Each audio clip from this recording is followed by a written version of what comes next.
Seven Letters. This is a play we featured previously when we spoke to the writer Rayan Flatley. Now, it's been well received and returns as part of the Camden Fringe. You can see it at three venues: the London Irish Centre, Camden, between the 25th and 27th of August, the Omnibus Theatre, Clapham Common, Northside, from the 7th to the 9th of September, and 17th to the 20th of January it returns at Hampton Hill Theatre. Details on our website, irishradio.org. It's the story of three spirited elderly women who give a retrospect of their lives through flashbacks, monologues and song. I'm pleased to welcome cast member Teresa Jennings. Teresa, nice to speak to you. And you, Jerry. Right, we'll speak about Seven Letters in a moment. First, I'd like to learn a little bit about yourself. I understand you were raised in Limerick to Mayo parents, and there's a family connection to the land which featured in the film The Field, which starred Richard Harris. Yeah, that's right. Yeah, Leanne, I was over there the other day.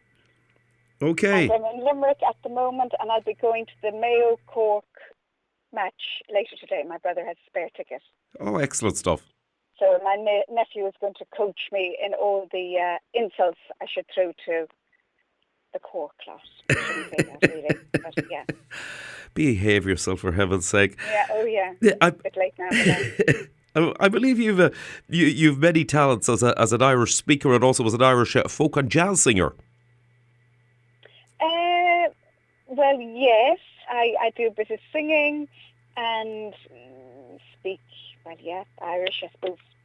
We all had to, and I fell in love with the language and used to go to the Gaeltacht in the summers and came back as a sort of zealot, going into other classes, advising them to do everything free Gaelic. But unless you keep it up, it's hard. But still, I love it. Right, now turning to Seven Letters, in which you take the part of Faye. We reviewed the play and it was felt at great depth. Can you give us a brief overview just of the storyline? Well, to be honest, you just have to come and see it, Jerry. That's the best way. Fork out and buy a ticket. Right. Ha ha ha. Yes. No, it is the background of three very different women, and they wind up in this retirement home. And it's funny, it's poignant. I guess in life we're all going the same way. Everybody gets older, and so musing on what's gone before and some regrets. Depending on the personality, how you view things. Glass half full, half empty, whatever. But it's beautifully written, beautiful music, and you don't have to be Irish to enjoy it because, as I say, it's human interest story.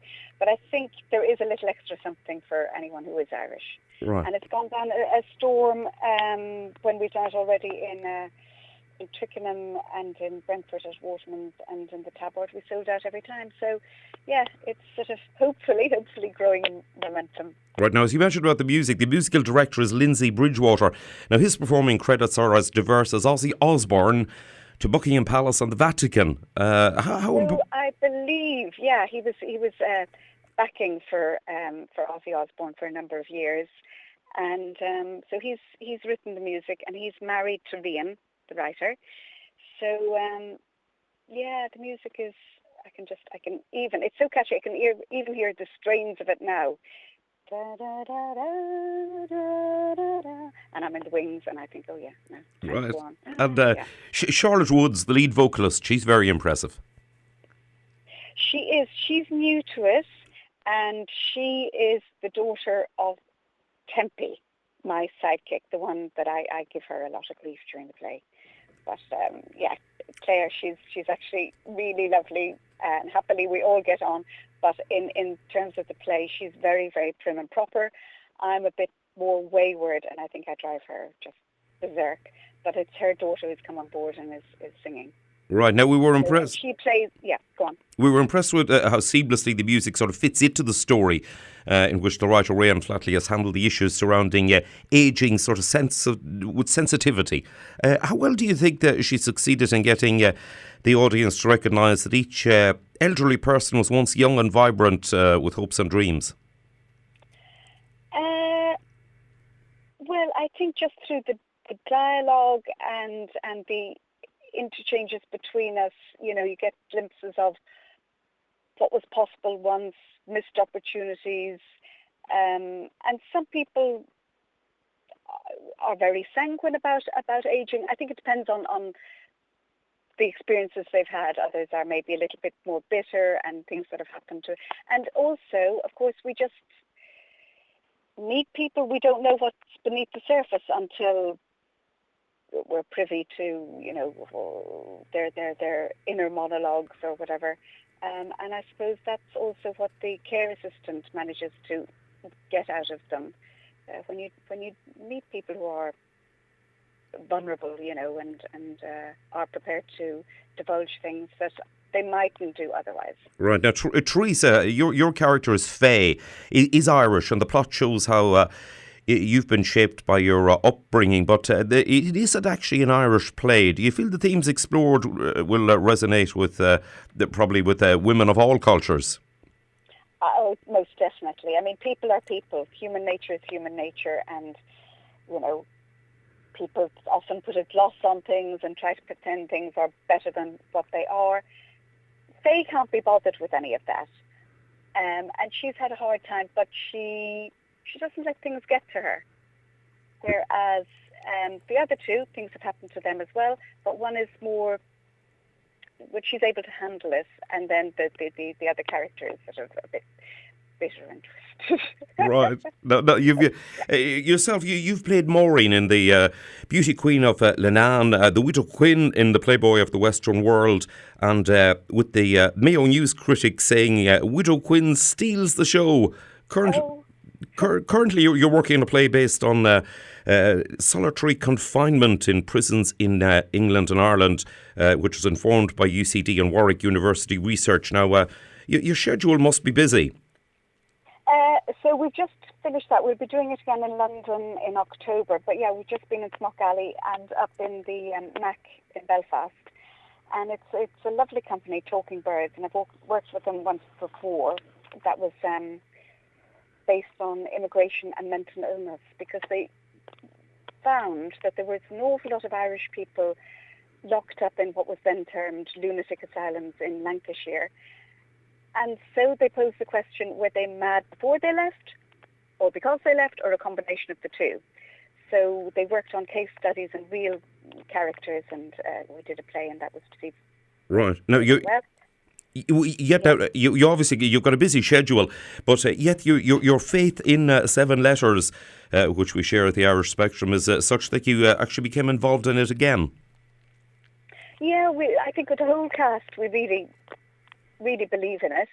And, most importantly, the audiences seem to believe in it. And I just remembered last time round coming down from the tabard, and people, I didn't know them at all, they'd read about it in the... was it the Irish World? Yes, the Irish World. And they were just raving about it, and how more people should know about it, and how it should go to the tricycle and this and that. That would be our dream, of course. But, everything costs money. It's a big, big, big thing to put a play on, and it costs an absolute fortune. I think, a place in central London is probably £3,000, £4,000, £5,000 a night. Wow. And that's before getting in there. That's before having rehearsals and, when people have to give up their time. And so yes, you have to have faith, and it would be great to have backers, but little by little, we're putting the time in, and so hopefully you'll hear more. Right. Now, Teresa, it's been great speaking with you there in County Limerick. I believe you have a peaceful place to learn your lines, as your dwelling place is a little unconventional. Oh, in the normal way, when I'm back in London. Is that what you mean? Yes. Oh, yeah. Not sitting in a car park in Limerick. No, I live in a houseboat, if that's what you mean. Right. You live in a houseboat in London? In London, yeah. Right. Unconventional, but you like it?